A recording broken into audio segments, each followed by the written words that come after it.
So good afternoon, everyone, and welcome back. How many of you were at the breakfast this morning? Everybody raise your right hand. Thank you. To get your attention. Thank you. Welcome back to the HIA-LI 31st Annual Trade Show and Conference. Our theme is Your Business Connected. I will tell you, as of 11 a.m. this morning, there were 2,000 people that had registered to walk the show. I think if you were here this morning, you heard me. We had record pre-registration last night. It was 3,000, so I'm sure those extra 1,000 or 2,000 people will stroll in this afternoon. Very excited, extremely proud. We're in our 31st year. You know, events like this don't just happen. I really need to shout out to my staff. Some of them are scattered around the room because they make it look easy. It is not easy. We begin to plan for this literally tomorrow with a recap and talk about what will happen next year. So your feedback is really important to us, as well as our volunteers and our trade show committee. We have several dignitaries with us today. And I'm going to ask you to hold your applause. And if you are in the room, please just rise when you hear your name. Teresa Santoro is here. She's a Suffolk County Regional Representative for Governor Cuomo's office. Frank Tassone is here on behalf of Senate Majority Leader John Flanagan. Congressman Lee Zeldin, Senator Phil Boyle, Assemblyman Mike Fitzpatrick, Smithtown Supervisor Ed Wareheim, Brookhaven Town Supervisor Ed Romaine, Mayor of Patchogue Paul Pontieri, who is on our panel, Islip Town Supervisor Angie Carpenter, Presiding Officer of the Suffolk County Legislator Dwayne Gregory, Legislator William Lindsay III, Legislator Tom Silmy, Legislator Sarah Anker, Legislator Susan Berland, Legislator Stephen Flotterin, and Legislator Rob Trotta. Please give them a large round of applause.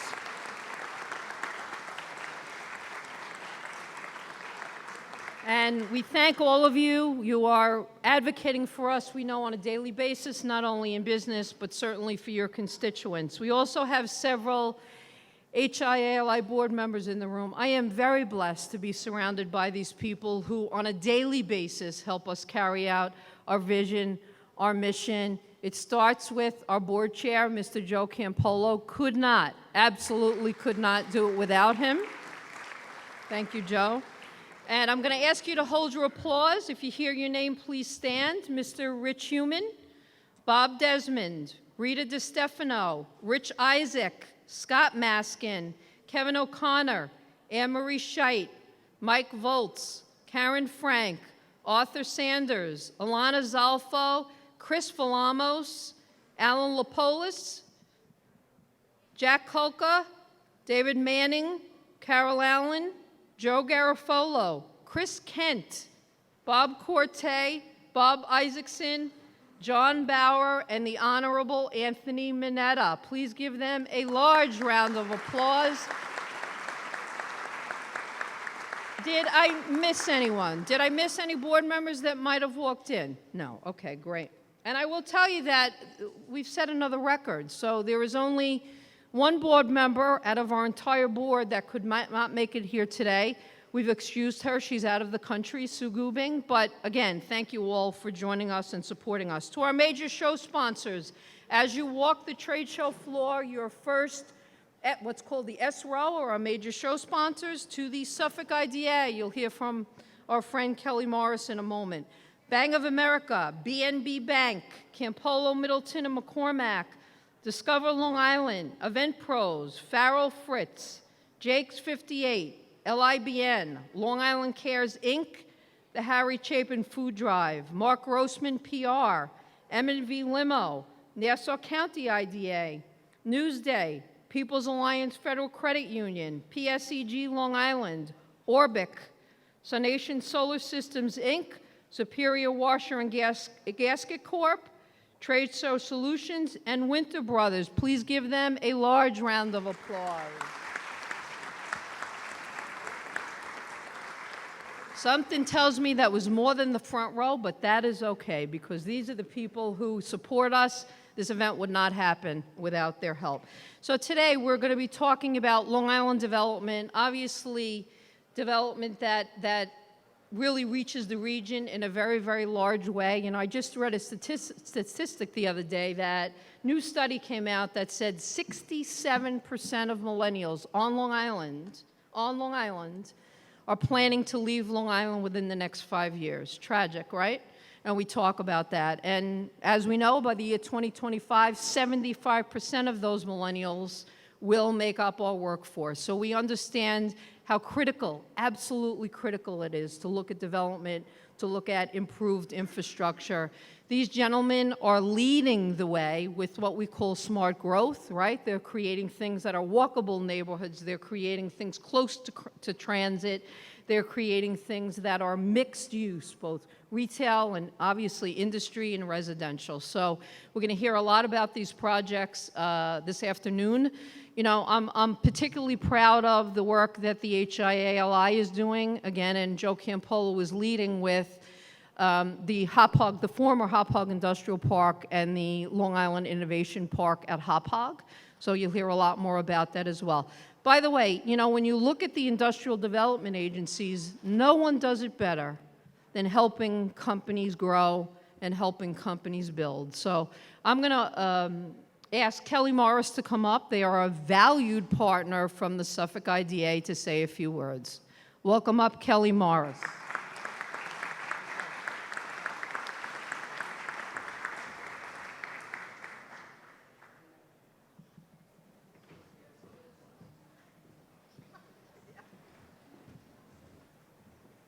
So good afternoon. I'd like to welcome everybody here.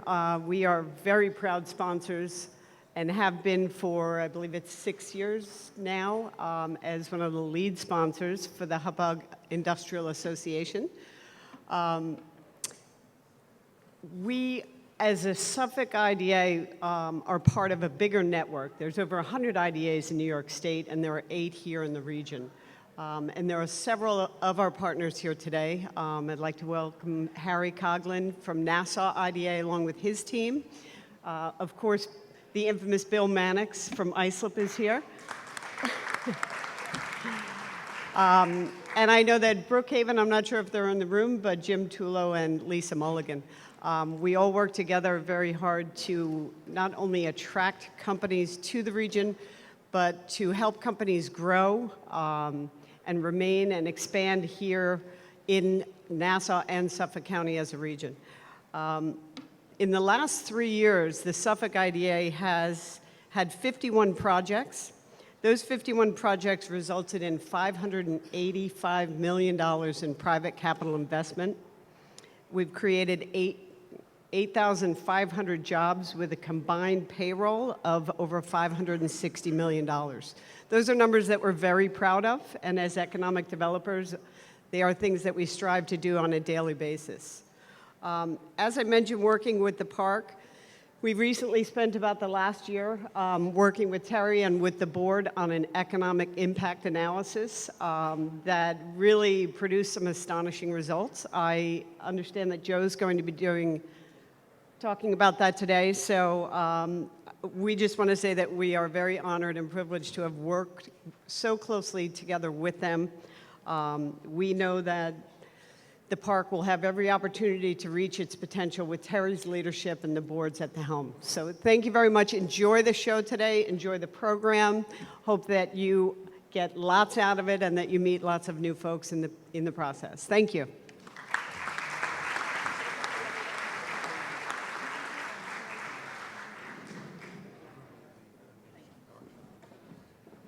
Thanks, Kelly. You know, I've said before about the Suffolk IDA, great people to work with, added plus when you really like them, and they're just really good people. So help us welcome up someone who we've collaborated with for years and years, and that is Paul Pachter, and we run the largest business food drive with Long Island Cares on Long Island. Paul.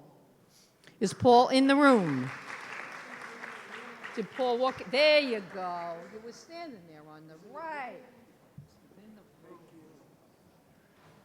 Thank you so much, Terry. This is great. We are so proud every year we have this opportunity to support the programs that the HIA-LI sponsors. We're proud to be a corporate sponsor. If you look at this afternoon's program, we're looking at economic development, economic growth in our region, which clearly has a direct impact on 91% of the people that live in Nassau and Suffolk County. The issue is the other 9% that live here are struggling every single day, despite 3% unemployment, despite a growing economy.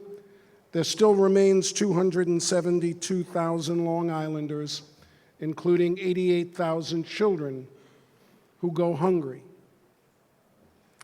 And the HIA-LI and many of the corporations that belong to the HIA-LI have an opportunity every single year to change the environment for the hungry on Long Island through your participation in the HIA-LI Summer Food Drive that benefits Long Island Cares and the Harry Chapin Regional Food Bank. Hundreds of corporations request the boxes or write checks in an effort to provide tens of thousands of pounds of food to feed the hungry. And this kicks off this Saturday, June 1st, and will go through the summer, probably through September, and if it's doing really well, we'll continue it through November, December, in an effort to feed those who at times can't feed themselves. If you've walked the trade floor, you've seen our food truck for children. That food truck goes out every day that schools are closed. And in the last 4 years since embarking on that program, we've provided a healthy breakfast for 37,000 children here on Long Island. That food truck was developed, and the second food truck we did, 2 days later, was developed because of the corporate social responsibility and generosity of the Long Island corporate community. And under the umbrella of the HIA-LI and the leadership of Terry Alisi Maselli, this is an incubator for corporate social responsibility, and you prove it every single year. So I want to encourage all of you in the room to go visit our table, go visit the food truck, think about filling that food truck with food donations, get your staff involved in a team building exercise to help feed the hungry here on Long Island. It doesn't have to be that way for 88,000 children. We can solve this easily. So thank you on behalf of our staff that's here, our board, most importantly on behalf of our founder, Harry Chapin. Thanks for continuing the fight. Have a great afternoon.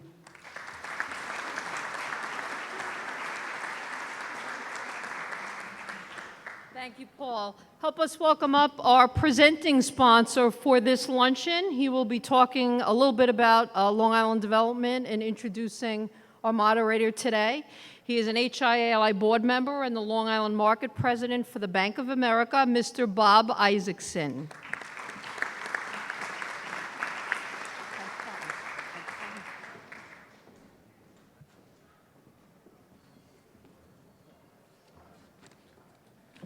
Well, Terry, thank you. It's really a pleasure. I want to reach out to Paul. The Bank of America really salutes Long Island Cares. We've had a decades-long association with them, and we look forward to being a partner for many more years to come. It's so wonderful to see a full house and so many familiar faces in the room. That just tells me that we're all committed to ensuring that Long Island's future is very bright. On behalf of my more than 1,200 Long Island teammates at Bank of America and Merrill, I proudly welcome you as presenting sponsor of today's HIA Executive Lunch. I'm going to start out by asking you all a question. What would you like the power to do? We listen to that answer and to that question, and we try to fulfill it. So for example, a customer would like the power to do their banking from their backyard, but they also want the ability to speak to a professional when they need specific advice. For this, We provide what we call high tech and high touch. And really, when you think about the bank, and if you come to our financial centers or you talk to any banking associates, one of the hallmarks of the bank is really being on the cutting edge of technology. So yes, take a photo of a check and deposit it from your couch, or move money to your babysitter via Zelle while she was standing in your kitchen. That's high tech. The next day, you want the ability to talk to someone about a transfer of wealth or what you need to do to retire in 8 years. For that, we want you to come into our offices or our banking centers and spend time with one of our advisors, and that's high touch. I talked about technology. You know, if you use our app, there's something called Erica, which is America without the A and the M, and it's artificial intelligence. And basically, as you talk to Erica and you ask her questions about your banking, you can do something like, how much did we spend on a restaurant this month? And I can go to my wife and I can say, look how much money we spent on restaurants. The double-edged sword is that she can then go to that app and ask Erica, how much did we spend on golf? And she can come and quiz me as to why I'm spending so much money on golf. So those are many of the examples of what is meaningful that Bank of America as a company is doing with businesses, individuals, families, small businesses, mid-sized businesses, and the like. So what would you like the power to do? This year, Bank of America was one of the world's top 10 most profitable companies. What does that mean to you? We are now well positioned to deliver on what we hear from you and do even more for our clients, our shareholders, and our communities. We have a very long history of serving our business customers of every size. I think I heard recently that we are actually the country's largest small business bank. Then we married that with our world-class wealth management platform. Now we are providing our clients with expertise along the convenient access to banking, credit, and investment solutions. So we've married the bank and we've married Merrill together for a world-class platform to deliver for our clients. We believe businesses, both small and large, have a critical role in driving our economies forward. We also realize that we have the capacity to help these businesses prosper and thus the local economy progress and thrive. We do all this by listening and by staying focused on our purpose, to make the financial lives better through the power of every connection and by growing responsibly, with our customer-focused strategy, in our risk framework, and in a sustainable manner. Our efforts across Long Island are continually guided by our company's purpose, values, and principles, and our commitment to make a meaningful impact in communities where we live and work. Yes, we are listening to answers and focused on fulfilling those needs, while also helping to drive a strong local economy through our community investments. Whether it's our support of the children's mobile breakfast efforts and food access through our partnership with Long Island Cares, or working with Mercy Haven to provide basic needs for those that are most vulnerable, or funding the United Ways program to ensure that under and unemployed are connected to training programs that will lead to a living wage and employment. We are there. In closing, I want to recognize many of my teammates who joined me today. Please stop by and get to know them. The 1,200 associates we have on Long Island are everyone's friends and neighbors and really reside throughout the island. Our employees, my colleagues, are what makes Bank of America special. We work together as a team across all our capabilities and businesses to deliver all we can and to ultimately help people and businesses and Long Island succeed. I know it takes my teammates and everyone in this room to work together to make a difference. So thank you to all of you for what you do and for what you will continue to do. It's really now my pleasure to introduce the moderator for today's panel. Mitch, I've known for, 30 years? Goes back a long way. My sons, who are 30, started playing soccer for the Stony Brook Soccer Club when they were 5. And Mitch is really the example of someone who's invested in our community. I talked a little bit before about what we try to do at the bank, and really Mitch is an example of someone who has been invested in Long Island and our community for years. Beyond being the president of our soccer club, he was a member of our school board. He chairs and leads, I believe, the Long Island MacArthur Airport Corporate Council, and for many years, sort of, I think, probably a thankless job, was our Suffolk County representative of the Long Island Railroad. I know personally I've talked to you about the railroad over the years. He's been CEO of Long Island Builders Institute since 2010. As the largest home building trade association in New York State, LIBI represents all parts of the home construction industry, preserving and promoting the building industry's interests on Long Island. So really, please welcome me in having CEO of LIBI, Mitch Pally, come up and moderate the panel.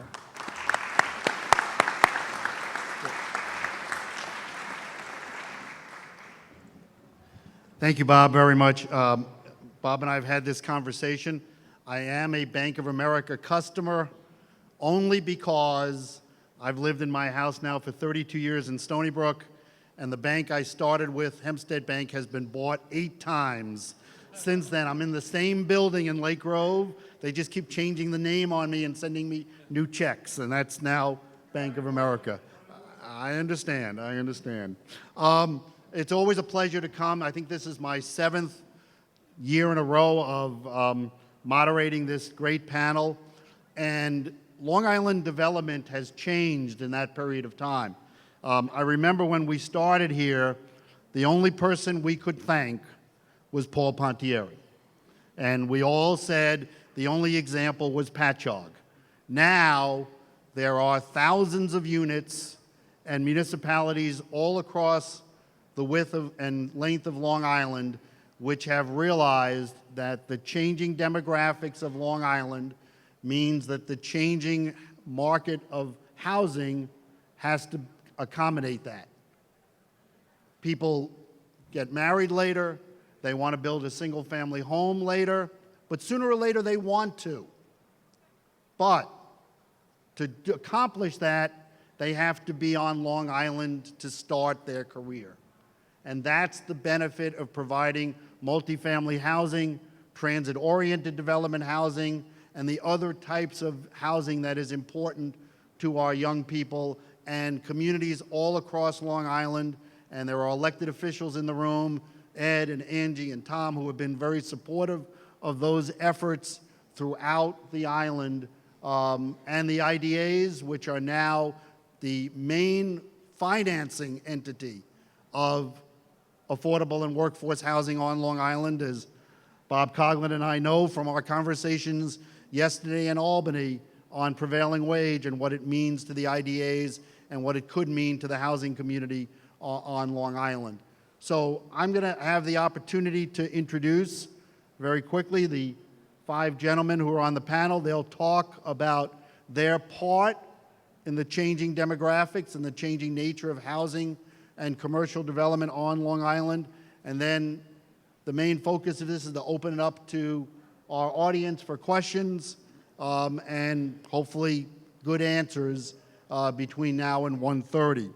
So we're going to start, as Terry started, with Joe Campolo, the board chair and managing partner of Campolo, Middleton, and McCormick, who is going to discuss the Hauppauge Industrial Park Economic Impact Study and how it's going to provide new opportunities for not only the Hauppauge business community, but the Long Island business community. Joe?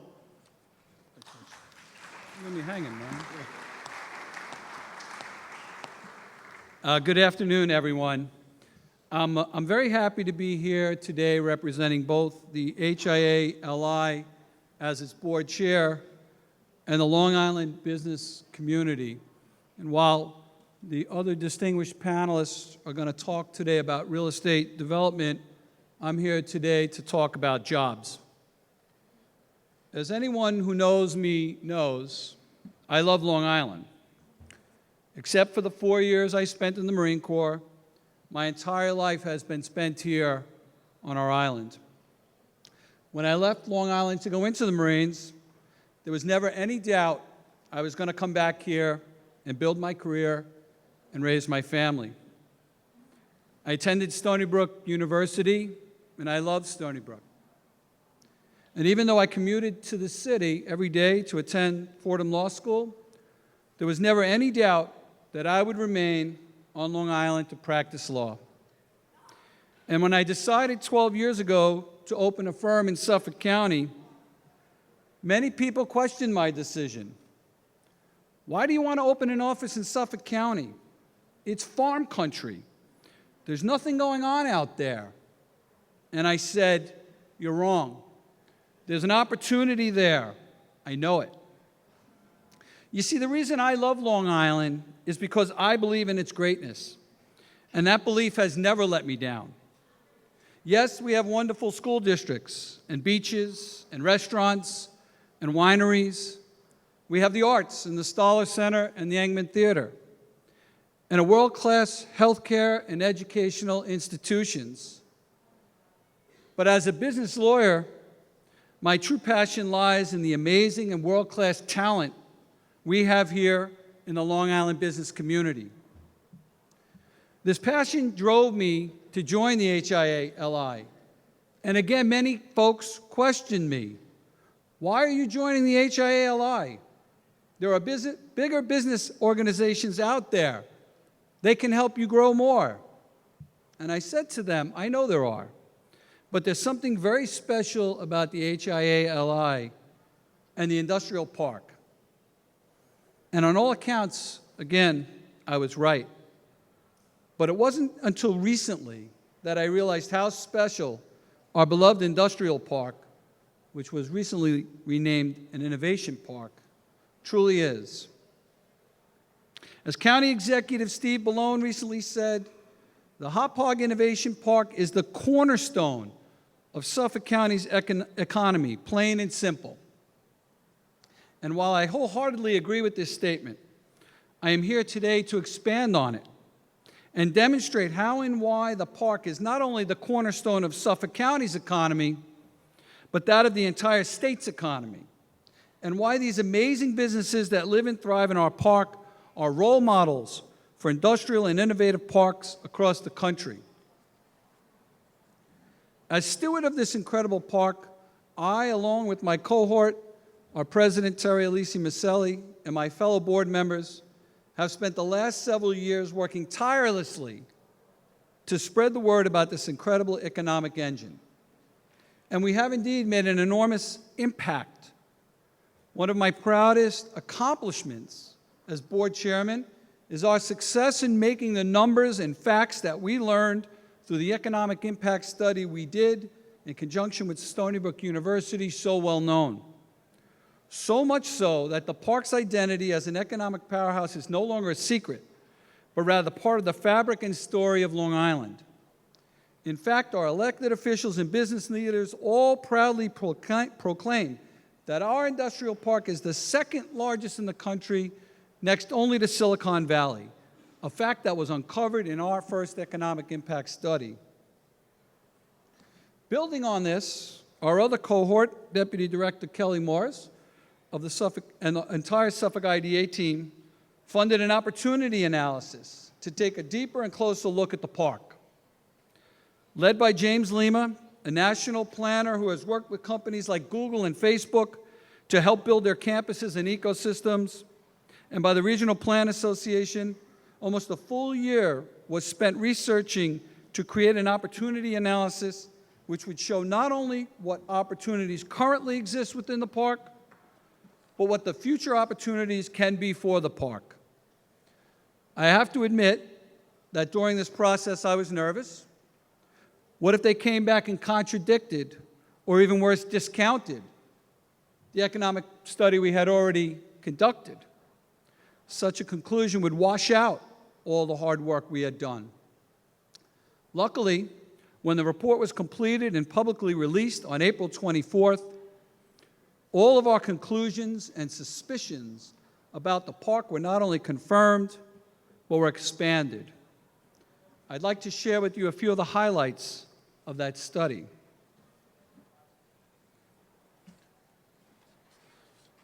The first thing that they looked at was the overall growth of Long Island, both in wage and jobs, as it relates to New York State and as it relates to the nation.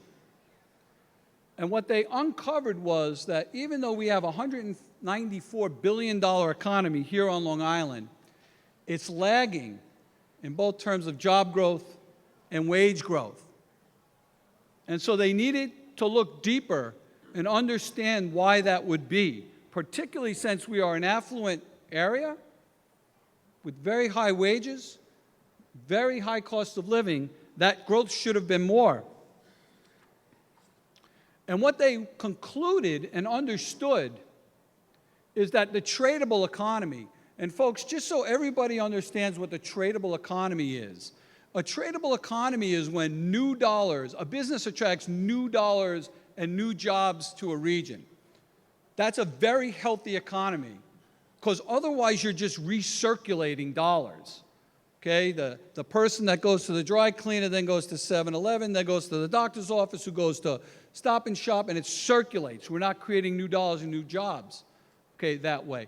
What they realized is the national average on the bottom of an economic cluster would normally be 64% non-tradable jobs, the retail jobs and the other lower level jobs, and 36% tradable economy. Okay? What they found on Long Island as a whole is, on Long Island, we haven't met the mark. We're behind the national average. Our local economy is accounting for 77% of the jobs, where the tradable jobs here are only 23% across all of Long Island. And that's a very, very important economic indicator. And they were incredibly confused by that, because the balance sheet of Long Island is so rich. You know, we have access to the largest consumer market next to China, with 18.9 affluent consumers here in the metro region. Our quality of life from a cultural perspective is on the high end of the scale. Our workforce is highly educated, with 38.75% having completed a bachelor's degree in New York, which is way above the national average. We have an incredible public transportation and infrastructure system here. We have world-renowned institutions, academic, research, healthcare. So why are we not keeping up with the national economy? It all comes down to these tradable clusters. Where we've come out so far in this study is we need to have a better process on Long Island. We need to have better collaboration, because there's an economic dynamic that interacts with the social dynamic, that interacts with the political dynamic, that interacts with the spatial dynamic. Enter the Hauppauge Innovation Park, okay? Hauppauge, even though it's only an 11 square mile piece of property here on Long Island, with 3/4 of it in the town of Smithtown and 1/4 in the town of Islip, it amounts for an amazing part of our economy. 1,350 companies, 55,000 employees. That's 5% of the Long Island workforce is employed inside the Hauppauge Innovation Park. $2.1 billion in wages, local spending, okay?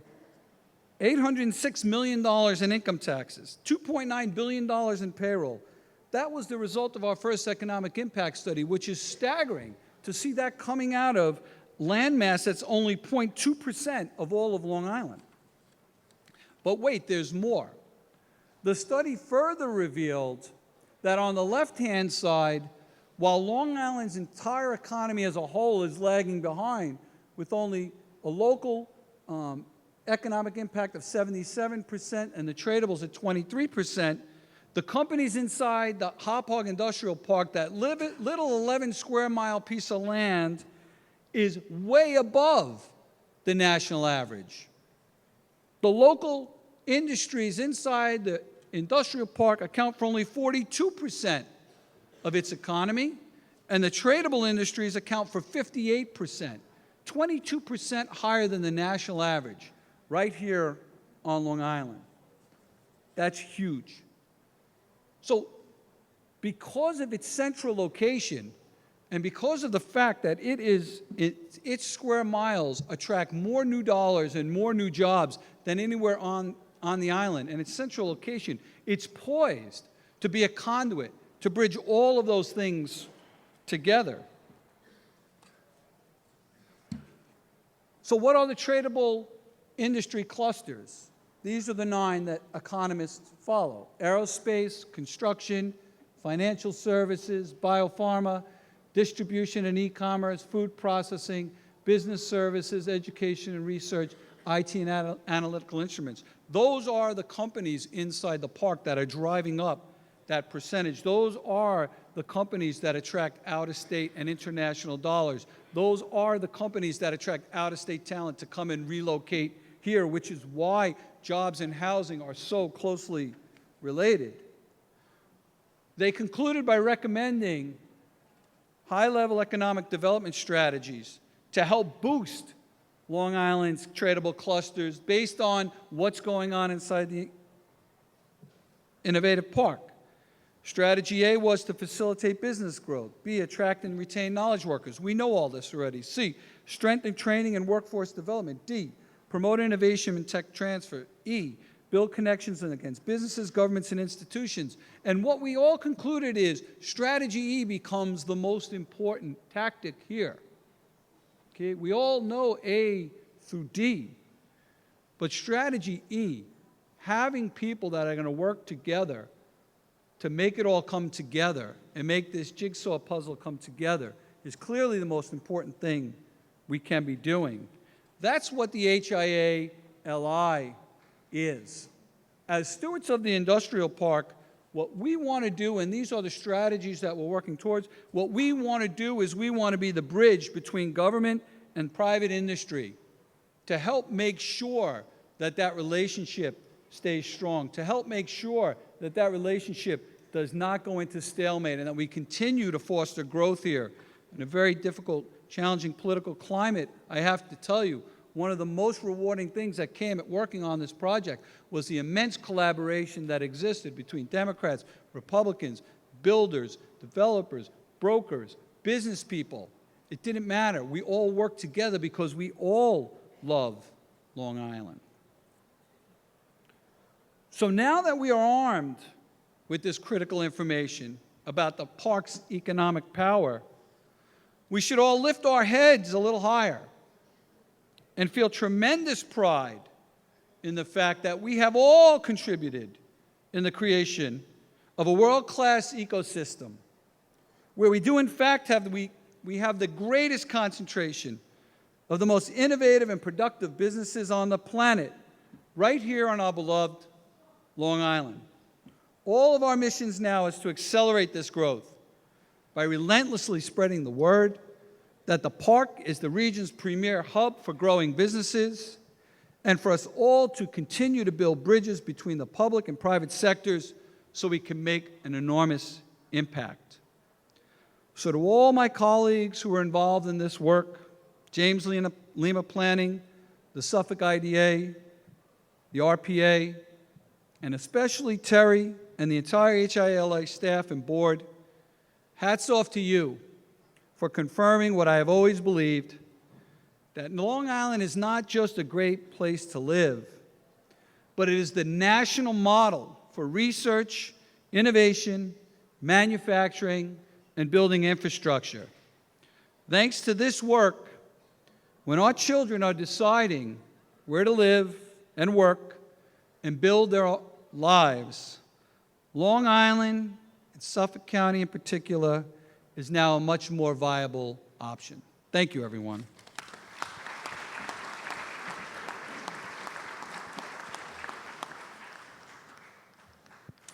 Thank you, Joe, very much. And Libby was proud to play her small role in the report because our goal is to put housing in the park because we have to break down the barriers on the way Long Island was developed. We were segregated, and retail is in one place, industry is in another place, housing is in the third place. That no longer works for the young people who want to live, work, and play in the same area. And we firmly believe that putting housing in the park, around the park, and in the park will accelerate all of the accomplishments the park has already made and accelerate the accomplishments that the park will make in the years ahead. So we are going to continue to pursue that. It's now my pleasure to bring up Bob Coughlin, one of the principals in Tritech Real Estate, and one of the largest developers on Long Island, who will talk to you about many of their projects, including one of the largest projects on Long Island being constructed as we speak, with people moving in next month, the Ronkonkoma Hub project. Bob?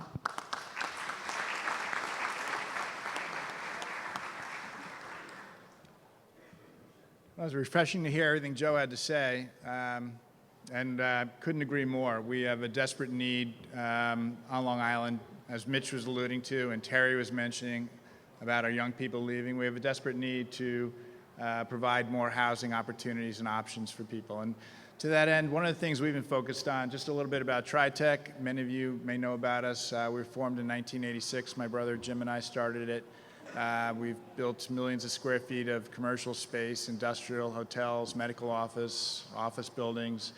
And for the last dozen or so years, we've really been focused on downtown walkable communities and transit-oriented communities. And we started that effort. We also have an office. We have about 60 employees, and we have an office here on Long Island where we're headquartered, and we have one in the DC metro area. We're pretty active in Northern Virginia market and downtown in the district. To that end, we've been focused on taking a look at what's been happening around other parts of the country, trying to bring back best in class of what we see happening in other areas. We were the first suburb. We did a lot of things well, and we did a number of things that could be improved upon. And we're trying to take a look at what others are doing and saying, hey, how do we improve what we have here? How do we keep and attract the young people? How do we keep and attract people that are over 55 with the largest amount of disposable income as well? So it's kind of a barbell effect. It's not just the young workers. It's also it's all of us. We're all part of this overall community. So I'm really just going to rattle through a few of the projects that we have recently completed or that we have currently going on, and I'll mention a couple that we may have coming up, and then I think we're going to answer some questions later on. So one of the projects that has been mentioned a few times already is New Village in Patchogue.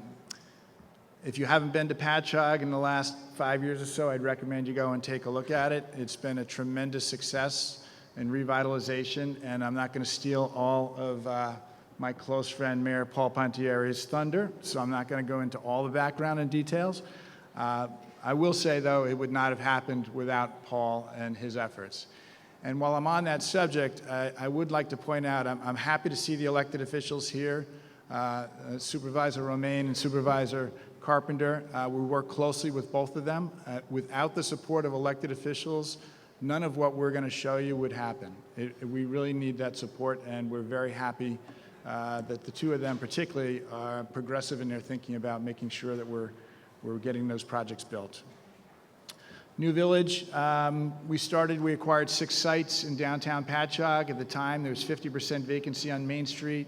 I don't want to degrade it too much, but it wasn't a place you would go down to at night 10 years ago. And that gave us actually an opportunity to acquire a critical mass of properties where we could effectuate change by creating something fairly significant. We've invested, it says 112, it's significantly higher than that at this point. But what we've built so far is 291 residential units, 45,000 square feet of retail, 18,000 square feet of office space. That also became a catalyst for a lot of other things that Paul will probably allude to in a few minutes, but fantastic transformation in the downtown. This is a project we recently completed in Port Jefferson, where at the entrance to Port Jeff, from the western entrance, was a blighted motel as you would come into the village. We worked closely with Mayor Margot Garant in taking a look at how do we revitalize that area. This was what it looked like. I lived very close to that and had no idea all of the bad things that were happening in that facility before we took it down. This is what it looks like now. What you're looking at actually there is we built 112 units. That area that you're looking at is actually over-structured parking, so you actually see very little parking, and it looks out over the harbor in Port Jefferson. It became a beautiful facility. This is a project we're currently working on. It's under construction right now. This is in Lindenhurst. This is across from the train station, about 2 blocks from Wellwood, which is the main street basically in downtown Lindenhurst. This is a little over $100 million project, 260 units, market rate housing, and obviously it's seen better days. This is what we're proposing, or we're actually under construction to build right now. Since we announced that we're building it, we just actually started the remediation. We're just finishing remediation on some of the environmental issues. and construction demo starts, I believe, this week. There have been 12 new leases signed. Recently, a brewery just went in there. There have been a number of restaurants and a couple of shops gone in there. We haven't completed it. We just really announced we're going to do it, and there's 12 new leases signed on Wellwood. You can see proximity. We're at a train station, and we're 2 blocks from downtown. This is a site plan. Give you an overview. Ronkonkoma is 53 acres. It's it's at the train station in Ronkonkoma. We're the master developer for that area. We've worked extremely closely with the town of Brookhaven in creating a master plan for revitalizing that area. This was really driven by the community, the Civic Association, Chamber of Commerce. Got together, I think, back in 1986 to start the process of trying to revitalize that downtown area. TriTech was selected as the master developer in 2011. With the town, we've created a new zoning code, urban renewal plan. We've acquired well over 50% of the property at this point, and we are under construction on phase 1. You can see the proximity to the airport, to the train station, and to the Long Island Expressway. It's truly probably one of the best transit-oriented sites you'll find on the East Coast. That's the overall plan. Our approvals are for 1,450 residential units, 360,000 square feet of office space, 195,000 square feet of retail, and a hotel. We also, what doesn't show up there is we've recently completed construction on a sewer treatment facility. It's a pump station that pumps 1.5 million gallons of waste a day down to the Southwest Sewer District. We're going to be utilizing about 400,000 gallons of waste. So there's about 1.1 million gallons of discharge availability for the surrounding community, for the airport, the industrial park, and for Holbrook. So we're looking forward to connecting some others in as well. So it's a regional facility that we created in order to facilitate the construction of the Ronkonkoma hub. It's the largest, by the way, it's the longest force main project in the United States. It's over 10 miles long. To give you an idea of how hard it is to develop on Long Island, it's 10 miles of force main. So it's a tough project. Phase 1, 6 buildings, 489 units. That's it under construction. Our first tenants are going to be hopefully moving in this weekend. And I think we have the first 230 units are complete, and we'll be moving in some residents. We're really excited about that. So that's a big deal this weekend for us. These are a few weeks old, but gives you a pretty good idea what's happening there. Phase 2, again, we're working with the town of Brookhaven on structuring a plan that's going to really create our downtown environment, where we create this walkable community, entertainment-based retail, housing above it, market rate housing above it, across from the train station, and that's really going to give it a sense of place, identity, a sense of community for not just for this project, but for all of Ronkonkoma. This is a project we will be submitting our site plan approval for our site plan approval process next week. This is Touro College in Bayshore, and we've been working very closely with the town of Islip on developing a plan that meets the needs of the community. So we're very excited. That's 495 units that we'll be hopefully looking to stick a shovel in the ground at some point late next year. And I don't have one other project, but everybody's been talking about the Hopog Industrial Park. We are working closely with the town of Smithtown right now about developing a site that we currently own in the park. It's a good-sized site for a few hundred units of residential, some retail, including a brewery inside the park. So it's, you guys are the first people to hear that. So. Thank you.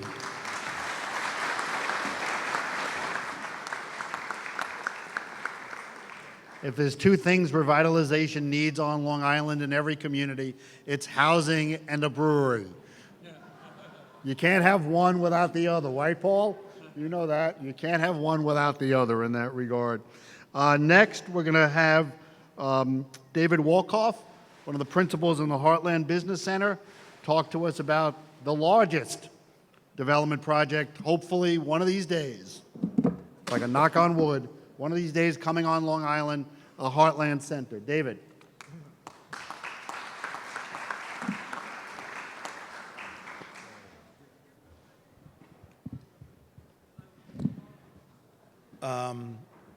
Thank you very much, the HIA, for inviting me here today. We've got a lot going on, but first, we don't have to knock on wood. Hopefully, by this time next year, we'll be getting going. And Angie and her team also had the vision to let this thing go, and we really appreciate it. And good things are yet to come, and we're going to do wonderful things in Islip and on Long Island in Suffolk County. What's going on with us? Well, we got a lot. I'm trying to finish up an 1,122 unit, 2 towers in Long Island City. We just finished, or about to finish, on 2 Adams Avenue, 40,000 square feet. And in our park over here, right outside the Deer Park train station, we're about to begin a 230,000 square foot building, 34-foot clear, on spec. So we've got a lot going on, as well as managing over 5 million square feet here in both in the HIA and in Deer Park in Edgewood.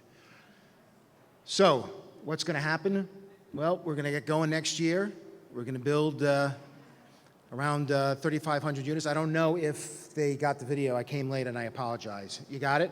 So what you're going to see here is, I don't know if any of you have seen it. I know they have, but it's a visual representation of the first phase of the Heartland Town Square. So why don't we take a look at that? It's about a 6-minute video. If you guys haven't seen it, if you have, relax, grab a drink, enjoy. Hello, I'm David Ball. I want to welcome you to Heartland Town Square, a bold and smart little town. My organization is building in Islip, Long Island. My family's been building all around and in the New York metropolitan area for over 50 years. We have built thousands of residential uses and millions of square feet of commercial properties. Because of our vast experience in the region, we know that now, more than any other time in history, is the time to build the town of tomorrow. Heartland Town Square will change the people of Long Island. Our vision is to build an exciting, new, walkable, bikeable community where people can live, work, and play all in one place. Thank you. Welcome to Heartland Town Square, Long Island's new 450-acre smart growth community, only 52 minutes from New York City. Our development is strategically located at the junction of the Long Island Expressway and the Sancti Coast Parkway, and is convenient to the Northern and Southern State Parkways and the Sunrise Highway. Heartland is a planned community that re-envisions the land decommissioned by the New York State Hospital, and has many local amenities conveniently located in the surrounding area, including the Edgewood Preserve, the Brentwood Community Soccer and Baseball Fields, and Suffolk County Community College. Planned and constructed with the latest energy-efficient technologies, Heartland Town Square will be an ideal urban sustainable community for the future of Long Island. This smart growth community will combine an attractive variety of residential housing types and integrate them with retail shopping, restaurants, entertainment, and places to work. A key feature of our transit-oriented design will be an internal bus and shuttle service, providing access to all of the local mass transportation options. This convenient service will minimize the traffic impact and carbon footprint by providing mobility choices, including local bus service routes, commuter ride sharing, and easy access to the Long Island commuter rail at Deer Park. At Heartland Town Square, we're providing a dynamic opportunity for Long Islanders to live, work, and play. Ride your bike to work, or take a leisurely spin on one of our many designated cycle routes. By integrating a variety of residential opportunities within our town center, we recognize that it is more than how and when to mix uses. It's about building a sense of community. The vibrant Main Street combines residential housing over retail and restaurant venues. Everything is just outside your front door. The smaller scale residential streets connect the town center and Main Street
Main Street leads to the South Square, a generous open space to relax and enjoy the sunshine or shop some of the larger retail venues.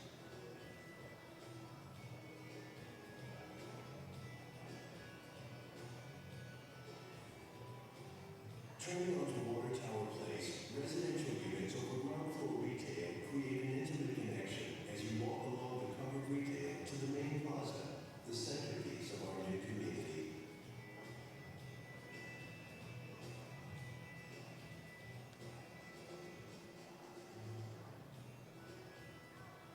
If you're looking for something else to do, walk over to the town cinema and take in a matinee or catch the evening's latest feature film.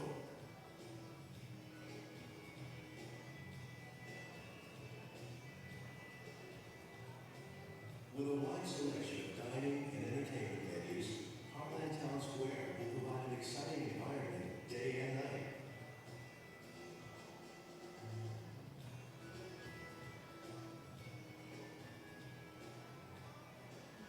Unwind after work with drinks and a casual dinner with friends at the corner hotspot, or celebrate a special occasion at one of our fine dining signature restaurants.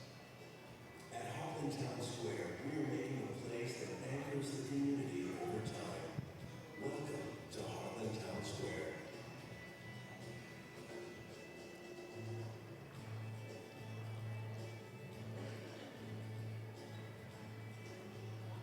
So, really, why are we building a $4 billion project, which is what that's going to be eventually? 3 million square feet of office, 1 million square feet of retail, 9,000 housing units.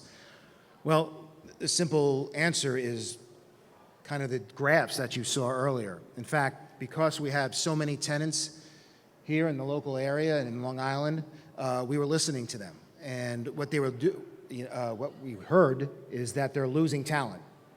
And they're losing talent because they have no housing choices. The people that they're trying to recruit have no housing choices. In fact, where we were also told, and I don't know if they're going to admit it, but Suffolk Community College was having trouble attracting professors and keeping them here because of the housing choices.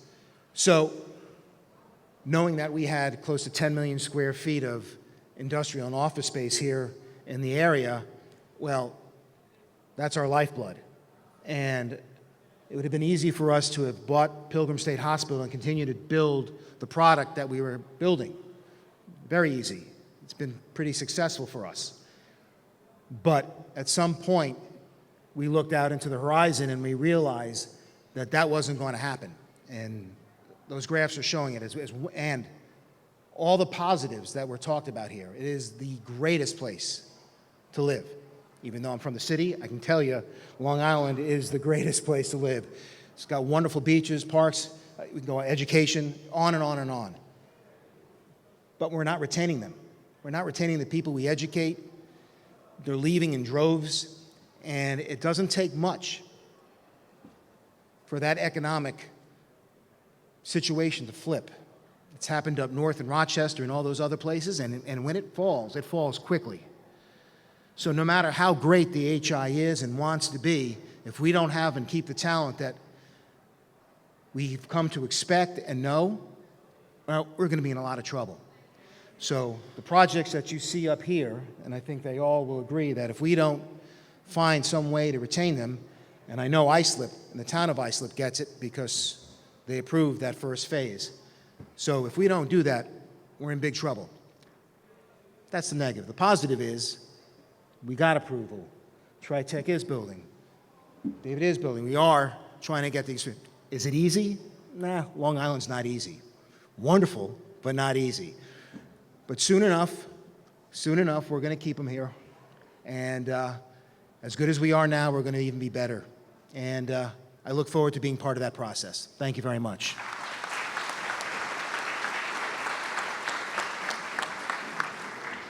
Thank you, David. One of the things David, of course, mentioned was the mass transit connections of his project, Bob's project, and as you know, the state of New York, through the leadership of Governor Cuomo, has stepped up.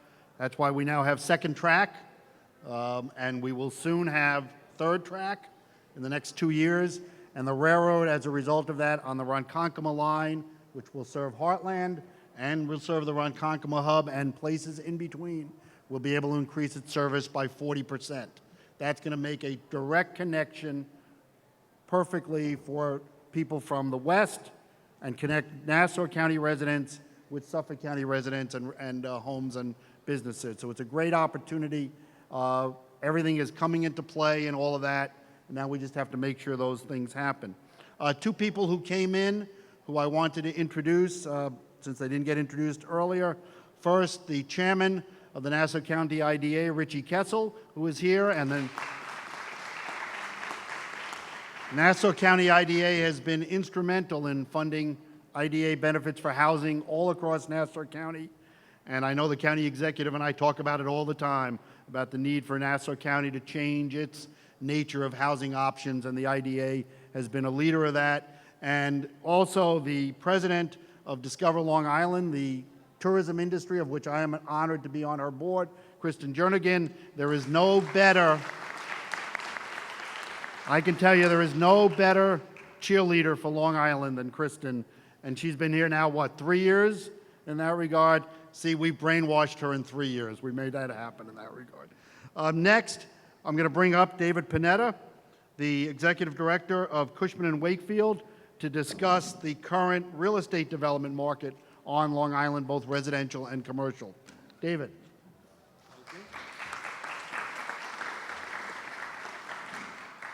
Thank you, everyone. Thank you for the invitation. I do enjoy doing this.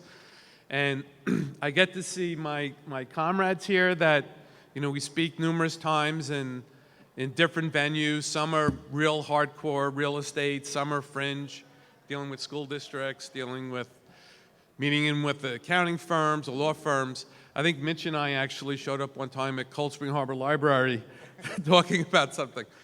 But somebody mentioned he was president of the soccer club. We're at the Huntington Hilton, and we go in.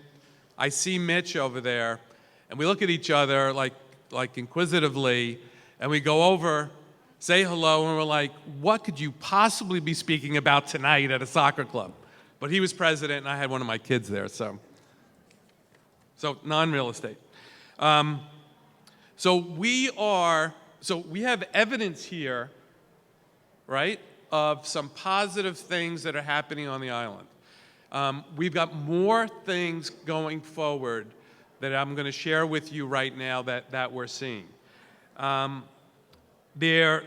year, it became very apparent to everyone that the industrial market has been off the charts. There's been a lot of new land acquisitions. We sold, last year was the first speculative industrial building, was land that we sold, so first speculative industrial building in like 10 to 15 years that was put here. But since then, we got Hart's Mountain, you got Wolkoff is out of the ground with something, or coming out of the ground with something. We have another piece we're marketing for about 30 acres for industrial. We've been involved in the EPCAL sale out in Riverhead and Calverton. So the deal went hard on May 20th. The town of Riverhead has had two final things to do. One of them was to get funding for the sewer treatment plant, which they have. And the last thing is to take a 50-lot subdivision and make it an 8-lot subdivision. And they're hoping to have that done by over the summer. And then we will have another potential 9.8 million square feet of development out there, aerospace, avionics, pharmaceutical, all the companies. People are asking me, what are we going to see? 20,000 square foot users, 50,000 square foot users? We're going to see million square foot users. That's how it's going to go down. There's going to be huge chunks of users. There's, we talk about attracting companies here on the island, and it's always been very difficult to attract. And I'm glad that we've been spending so much time now on retention and expansion. We're aware of a number of companies. One of them right now needs 1 million square feet, and they see that there isn't a place to go. They were going to Jersey, but after seeing all these potential development sites, they're putting a pin in it to see what can happen. So this is a huge thing. What's really started this is all the residential development that's been happening over the past 10 years, 10, 15 years. You know, TOD has become a household, you know, phrase, transit-oriented development. We've seen a lot of success and more success, and we're seeing that morphing into something that's called EOD, an employment-oriented district. So what that is something like Hauppauge Industrial Park, where there's not a train station. So instead of walking with a TOD, you're walking a quarter mile, a half a mile to a train. Here, Melville is another example, is you're walking a quarter mile, half a mile to your job. So we're going to start seeing that sort of like EOD is the new TOD going forward, and we're going to see much more of that. You know, I know as these developments started, it was like, you know, for the millennials and the Generation X, and we're seeing, like my parents bought a condo in a senior citizen center. Typically, they would have stayed in their single-family house until they passed, but they put house for sale. Now they're both living in a very social environment with a clubhouse, a pool, comedy shows, club events, and that's similar to what we're offering our youth. Another user for these has been the divorcee crowd, right? We keep hearing 50% of people get divorced. Well, they have to live someplace. And that's been part of the problem of keeping some of the cost structure down for the younger people, because the older people that are 40, 50, they could spend $3,000, $4,000 a month, and they want to stay close to their kids in the school districts. So the thing is, we need a lot more of that type of development. We need a stratified choice of housing so we can accommodate the young, the old, and everybody in between.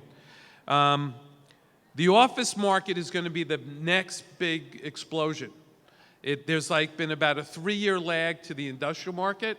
But right now, if you have a 50,000 square foot office user and you're looking in Nassau or Suffolk, you know, normally you're not looking that broad, there's like 5 buildings you could go to.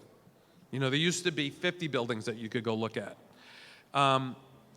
What's helped the industrial market is rents have gone from an average of like $850 gross, which includes taxes, to like 12 or 15 bucks triple net, which doesn't include any taxes. So that'll equate to like maybe $15, $17 gross. But what that's allowed to do, those rents now support new construction. The office building market has been very slow to have office rents creep up, but we've seen Garden City rents are high 30s, over 40 bucks a foot. Lake Success, we're seeing that, and we even have that in a few buildings in Melville where rents are kissing 40 bucks a foot. That 40 buck a foot is that tipping point where it allows new construction on the office side, because it's about 300 bucks a foot all in to build an office building. So that is going to be the next boom as we go forward. And with having these employees, someone said this morning when we opened up, we're exporting 67% of our youth outside the area. Believe it or not, that's better than what it was. LIA did a study, and I don't remember all the numbers, but we're actually doing better in the retention, even though it sounds like 67% is still a lot to leave. We're doing much better in the retention of that coming in. We've seen companies like Damianos and Fairfield Properties buying office buildings now that rents are creeping up a bit, and they're putting a lot of money into them, capital improvements to improve them, and driving the rents up further. Once the rents start, like I said, start getting to that mid to high 30s, then you're going to start seeing new office buildings being built on spec. Some new trends, we're handling a building at 515 Broad Hollow Road, which is within itself is like a live, work, play environment. So I work for Cushman & Wakefield. We're an $8 billion company. We're all over the world. And you sort of get that corporate degree where, okay, we're going to go to a communal office layout. So at least in the city, right, you've got food downstairs, a train station downstairs, a gym down there, whatever you need. Out here, it just means you get in a smaller office. So in a building like 515 Broad Hollow, there's a 35,000 square foot gym, Push Fitness. There's a pickleball center. There's golf simulators. There's a full-service restaurant bar, the Refuge. There's a quick deli that's going in. There's a pool there. You could go swimming before and after work. So it's living, changing how we think and how we use office space, and we're going to see more and more of that out here, which I think is a great, great thing. We do still have hurdles, right? We got this prevailing wage that's kind of coming over. We've had apprenticeship programs that we've dealt with before. Some of them have been overturned. I think it was maybe Brookhaven, Islip, Babylon. So we need to have better conversations, and our elected officials have been listening. And so we've been sitting down, and I got to tell you, I've been spending over the past 10 years, much more time with the elected officials. People in government are bright. People in government get it. What we have to understand is sometimes there's other things we don't know about that's making certain decisions to be made, but we're being listened to, they're understanding, and that's what we can ask for, so that when the decisions are being made, like we're saying here in Islip with Wolkoff, they're moving forward. It's a big, big plus for Long Island. One of the other hurdles that we're going to be dealing with is, fake news. We keep hearing all of this stuff about fake news. So I want to give an applaud to Newsday. Is there anybody here, a reporter from Newsday here right now? No. So Newsday's headline, we created 47,000 jobs through IDA benefits. Usually the headline is we spent, $100 million on IDA benefits, and it gets a roar up. But fake news, propaganda, right, misinformation, all of us need to adjust. All of us need to adjust. The media needs to adjust. Is Twitter bad? No, Twitter's not bad if the tweet is from a credible journalist. Then it's news. Is the New York Times printing opinion pieces bad? No, but we have to understand that maybe it's an opinion piece and it's not facts. So there needs to be an adjustment here with how we perceive news, and certainly in real estate, there's civic associations that don't understand, school districts. What I find is if you sit down and everybody's working off of the same set of real facts, the opinions are much more closely aligned. And that's what we need to do going forward, is to have that.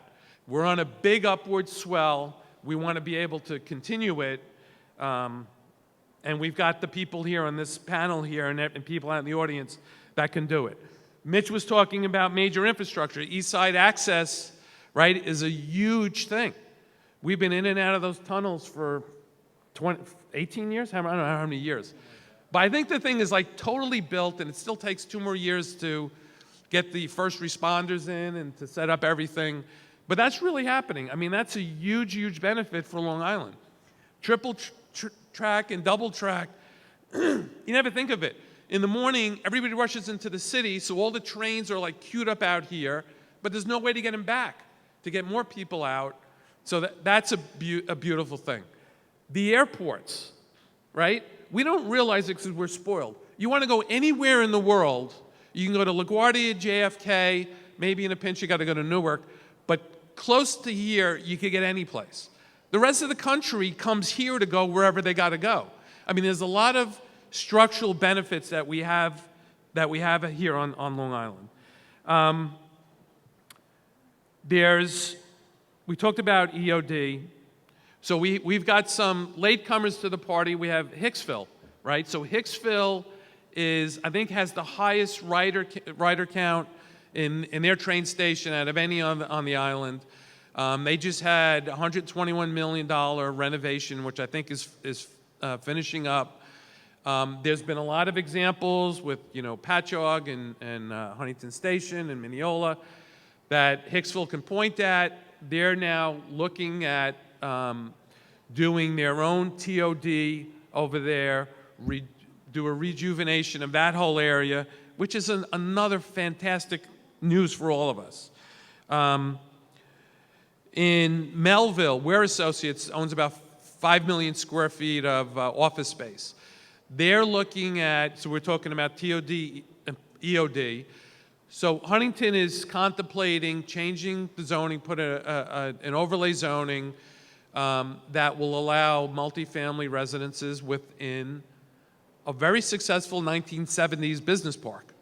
But 1970s business park doesn't allow for any residential. So part of what needs to be done is the municipalities and the land use people, and there's a lot of them out here on the island, we need to look at the codes that are preventing certain things from happening and are causing certain things from happening. There's a lot of people in their downtown codes, you can't build an apartment building that has apartments on the first floor. It has to be retail. So right now retail's struggling, but we're being forced to add more retail where we don't need retail. So these codes need to be looked at, but we have a voice. Our elected officials are entertaining our discussions, and there's discussions on making those changes. So this is the first time, I've been doing this for 30 years. This is the first time that I feel so positive about the synergies that we have with everyone. Open discussions, accessibility at every level. It's been really phenomenal. Retail big box, right? How many people have vacant big boxes in the neighborhood? Kmart's gone out. Different stores have gone out. Part of the problem isn't thinking of a great idea of what to do with that big box. Part of it is a land use issue. You might come up with a fantastic idea, but the zoning just doesn't allow for it. So that's part of that other discussion. Challenges going forward. We've got, whether you love or hate, Trump, we've got an election that's coming up. That's going to have an effect. The foreign trade with the tariffs. I think some feel that they're based in sound thought, and it's a little bit of playing chicken here with some of these other countries, maybe to get what we need to get. Interest rates were kind of going up, and then they got pulled back. So we've been sort of hovering, which has been good. There's changes in the population where the demographics are changing a little bit, but all in all, I think we're in a great place. I think there's great communication. We have to tighten up certain things. Fake news is one of those things. But I'm very bullish going forward. So thank you very much.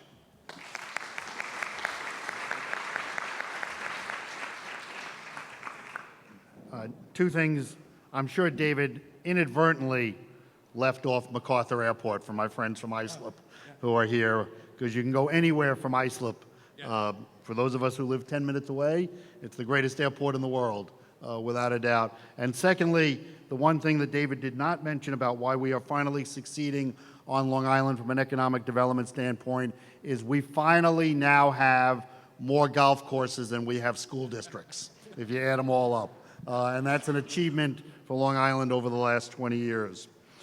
Finally, we're going to have talk to us an elected official who has to take all of this information, all of this economic development activity, and put it together not only for his village, but for his village as an example of many other communities across the island. So please welcome the Mayor of Patchogue, Paul Pontieri.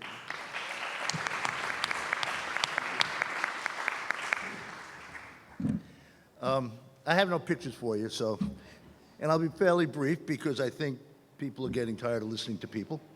But that being said, in life, a lot of times things are timing. And things work out because the timing is right. And I think when Bob Coughlin and Tritech came to Patchogue in 2007-8, they came with it, and as we all remember the gentleman, David Sloan. David Sloan, land use attorney, good friend of mine. I've knew him since I was 10 years old. He walked in the room. and then we're taking a look at a piece of property in the village down by the water, had some problems, environmental problems. And I said, what are we gonna do, David? He goes, Paulie, they got $30 million in their pocket, don't let them leave. The timing on that was $30 million in their pocket.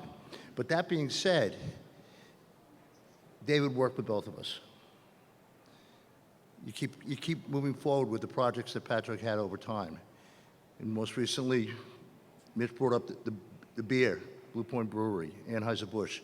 Anheuser-Busch buys Blue Point Brewery in April. 4 or 5 months later, Briarcliff says they're leaving. Now we have the big box building, this big brick building. April, Anheuser-Busch comes into my office to meet with planning, to talk about what they're going to do on their property on River Avenue, which was a waterfront piece of property, but very disjointed. And I kept sitting there listening, and I'm listening to their representative, and when it's over, I say, Todd, can we take a ride? I get in the car, and I said to him, I said, listen, and he had never really met me before, and I said, you're trying to stick 12 ounces of beer into 16 ounces of beer into a 12-ounce can. That just doesn't work. And I showed him the Briarcliff building. But if any of those things had moved back and forth by 2 months or 3 months, it would have never happened. So a lot of times you get fortunate with timing.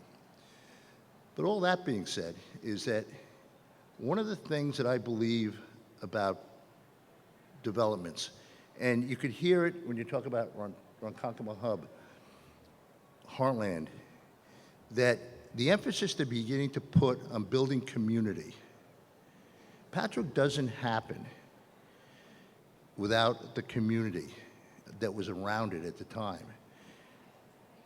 The Ronkonkoma Hub, when you take a look at the recreational pieces of that, the walkability of it, the Wyckoff property, the walkability of it, that any of us that, and I think as you sit out there and you do developments and you talk about developing housing within this complex here, the Hauppauge industrial area, it's just not about putting beds. It's about making people want to come there because they can live there and stay there and leave their car there. You know, I always say I'd love to live in New Village, which sits on the Four Corners, because you're an elevator ride to dinner. You're an elevator ride to a cold beer. You're an elevator ride to your train. You're an elevator ride to the Fire Isle National Seashore. You're an elevator ride to your life.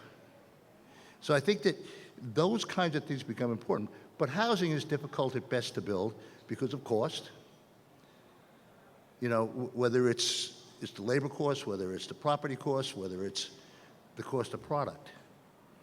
And then you always hear these things out in the distance in every meeting that you have with the public. Oh yeah, they're getting IDA benefits. They get this thing for nothing. Well, interestingly enough, about 6 months ago, they did an economic impact study on the village.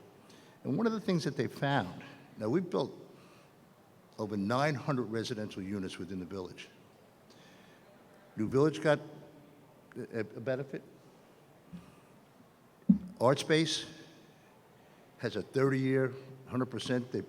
I think they pay $15,000 a year. It's 45 residential units, affordable housing for artists.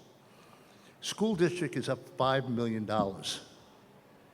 with the IDA benefits that were out there. And nobody ever comes back with some of those hard answers.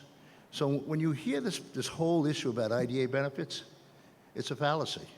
If used properly, and if not overused, it really does. Because without New Village being built,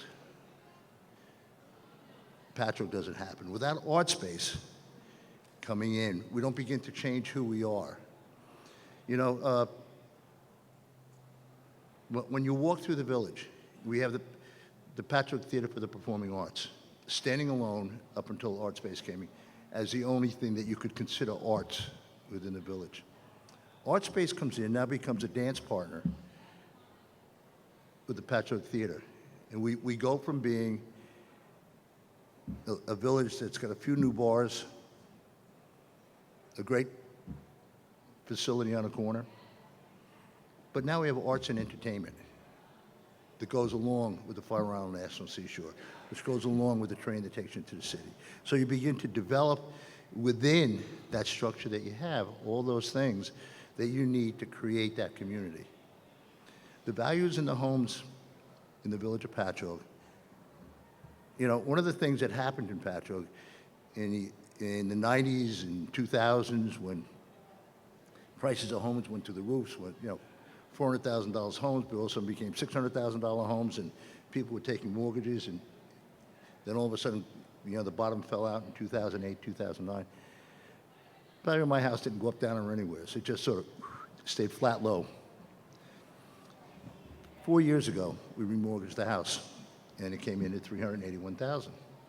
They just sold a house next door to me for over $600,000. They sold a guy across the street, $525,000. They redid a house. Now this is Patchogue. You know, we're a blue-collar community. The values of the homes, because of the housing that's around it, has increased.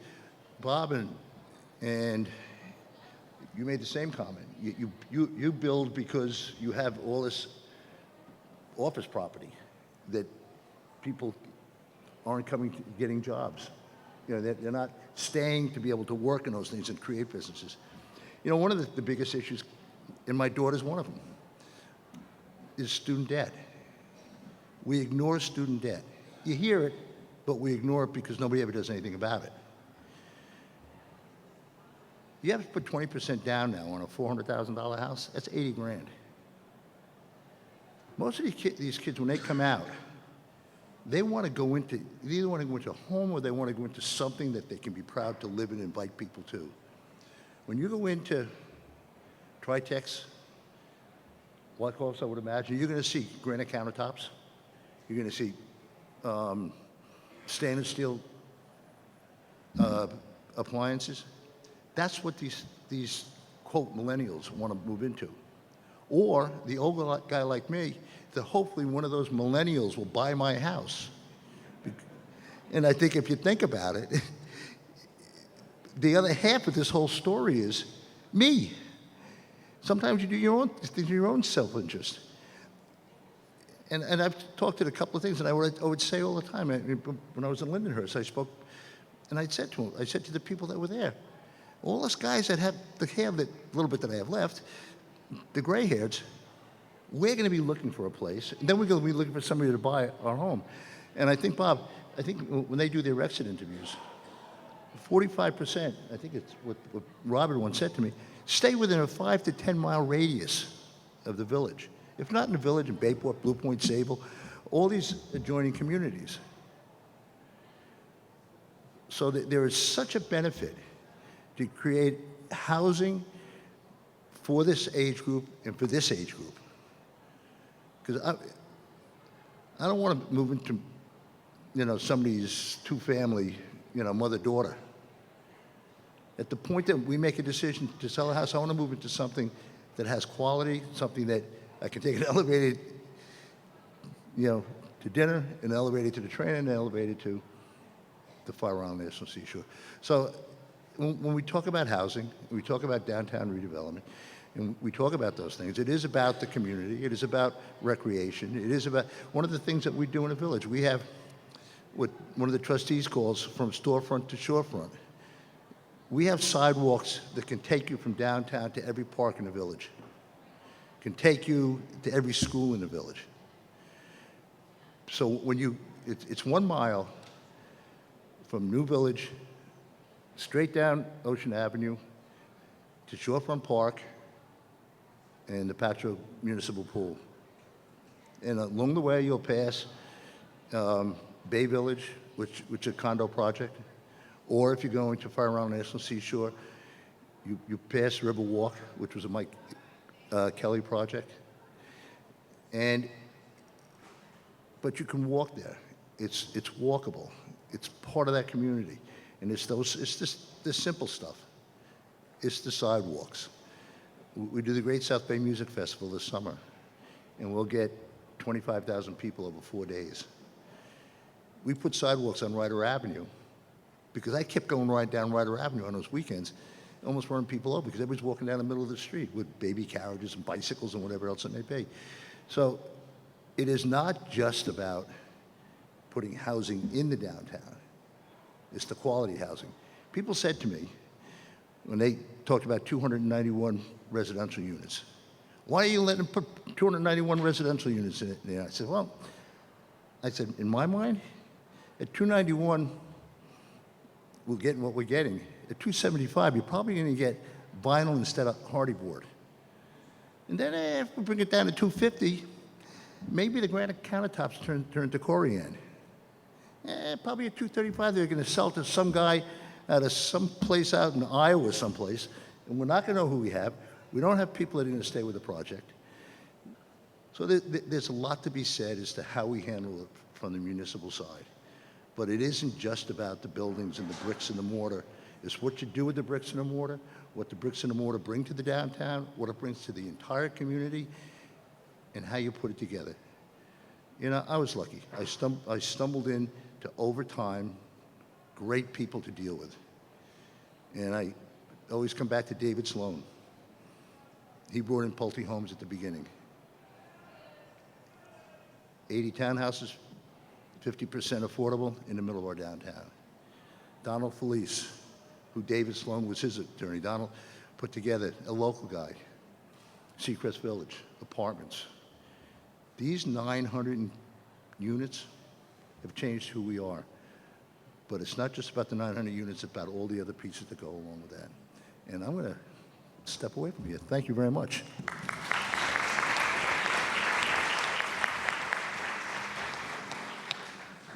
Can you imagine the value of Paul's home now that the brewery is in? It's going to go up again, Paul. Yeah, damn it. That would be a better place. We do have a few minutes for questions. If anybody has questions for the panel, we'd be more than happy to try to answer them if anybody has one. Go ahead. So, there's a microphone right there.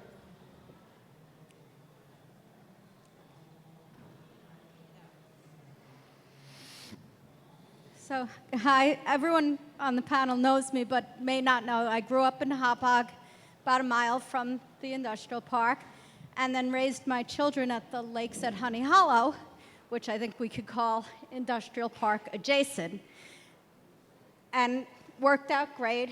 I learned to drive in the park, taught my children how to drive in the industrial park on Sundays, and I'm trying to picture what David was describing, living in the park. And the thing that comes to mind is trucks. And how are we going to make residential development and the need for the industrial park, which I absolutely, revere, it was my first job, and many people who I know and love work in the park. How does that work? And do you have other examples from around the country where? Sure. Let me start off.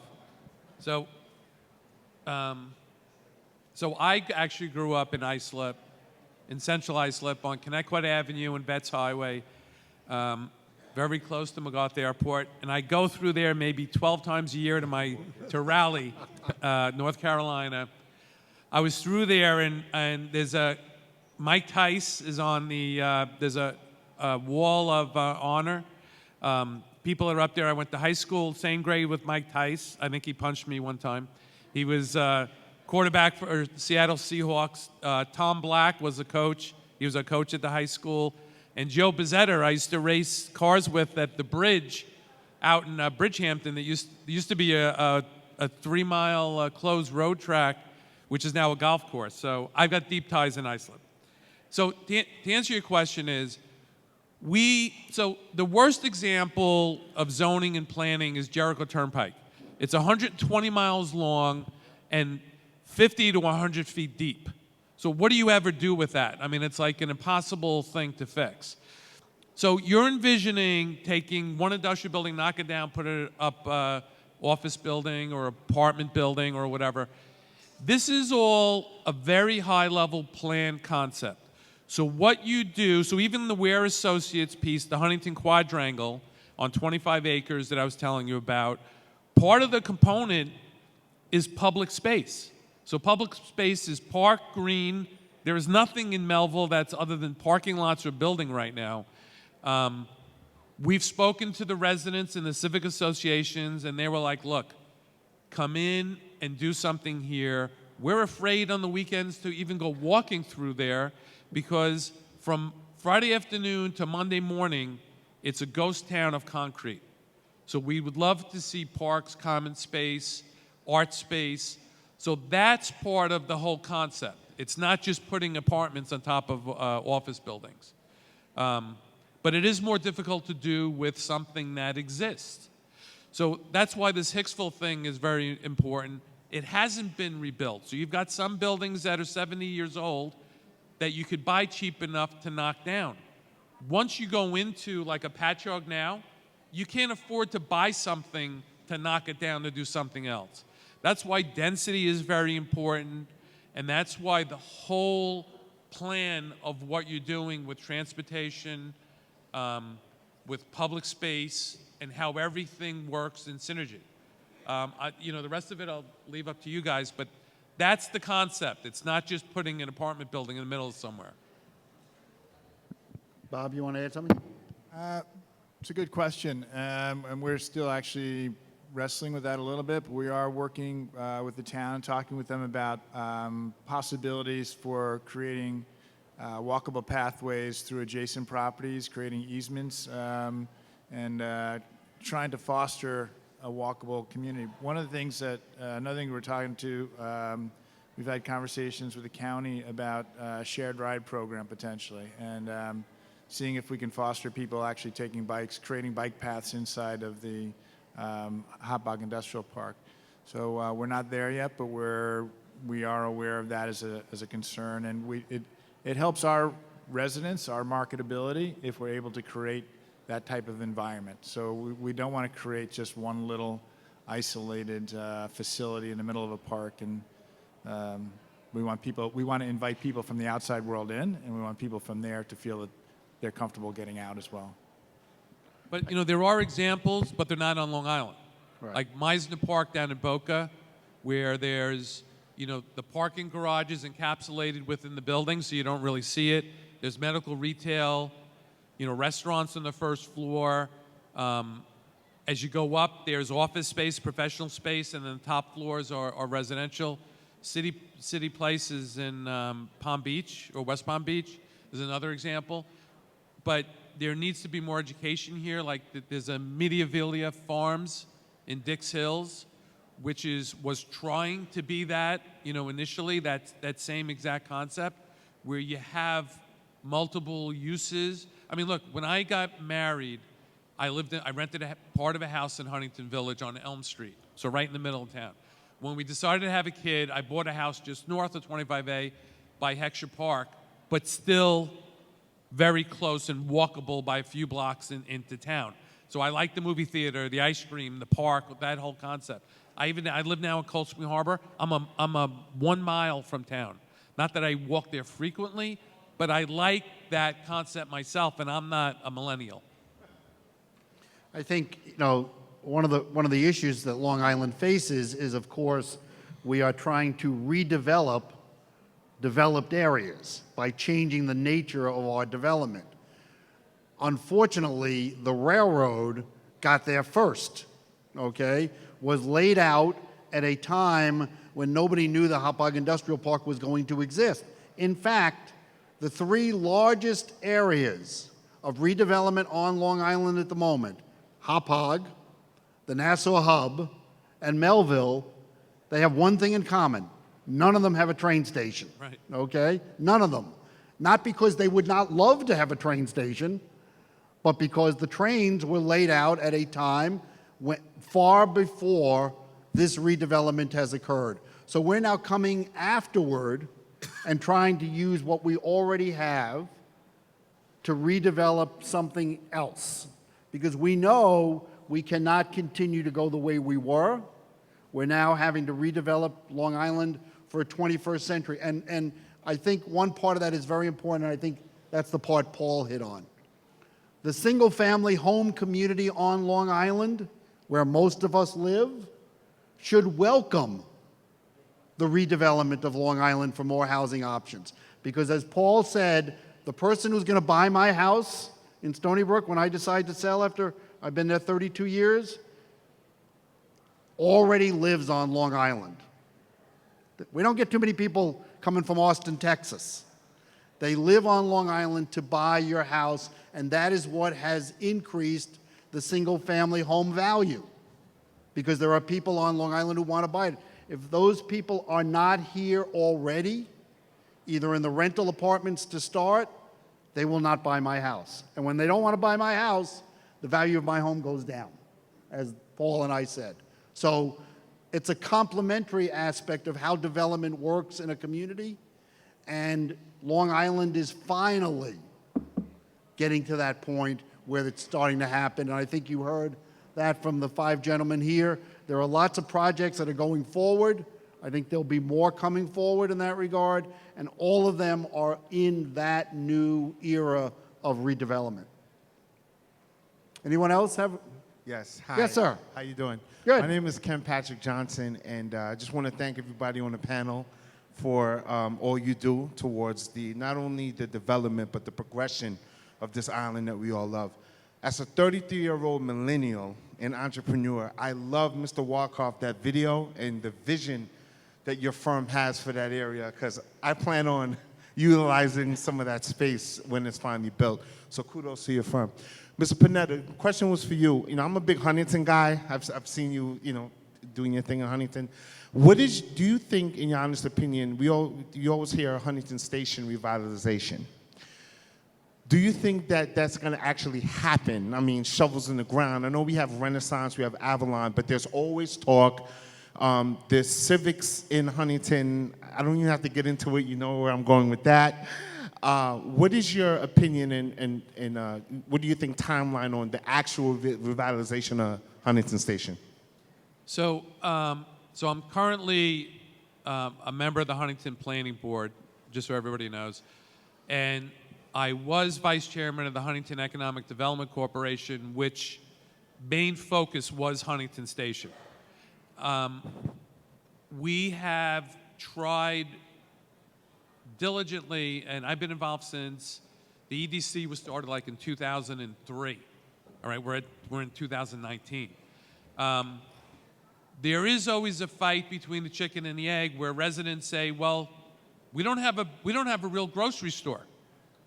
We don't have a bank here in our community."